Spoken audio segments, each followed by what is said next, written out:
Daha əvvəl belə şey görmüşdünüz?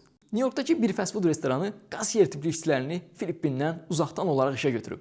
Nəticə olaraq New Yorkda saatlıq minimum 16 dollar olan maaş əvəzinə 3 dollar ödəyir. Yəni bir New Yorklu işçi əvəzinə Filippindən 5 işçi işə götürə bilir. Amma siz narahat olmayın. Azərbaycanlılar olaraq biz təhlükədə deyilik. Çünki bizdə saatlıq minimal əmək haqqı Filippindən daha aşağıdır. Yəni Filippinlilər bizi əvəz edə bilməzlər. Bəs necə olur ki, dünyanın bir yerində insanlar saatlıq 16 dollara işləyərkən, dünyanın başqa bir yerində saatlıq 3 dollara işləyirlər? Bunun cavabı iqtisadiyyatdadır.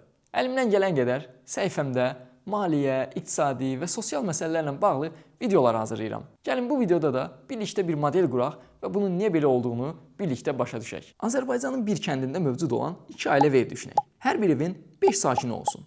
Bu sakinlərdən 3-ü işləyir, ikisi isə evdədir. Bu ailələrdən birində ailə fərdlərinin yaratdıqları dəyər qarşılığında əldə etdikləri pul, başqa sözlə desək, maaşları müvafiq olaraq 600, 700 və 800 olsun. Böyük ehtimalla bu ailənin fərdləri daha az bilik və ixtisaslaşma tələb edən satıcı, sürücü kimi işlərdə işləyirlər. Digər evdəki ailə fərdlərinin maaşları isə müvafiq olaraq 2000, 2500 və 3000 olsun. Böyük ehtimalla bu ailənin fərdləri daha çox bilik və ixtisaslaşma tələb edən həkim, mühəndis kimi işlərdə işləyirlər. Hər iki ailədə evdən kənarda işləməyənlər evdə qalıb işə gedən adamların ütü, yemək ehtiyaclarını ödəyirlər və bununla keçinirlər. Sizcə hansı evdə ütü xidmətinin qiyməti baha olar?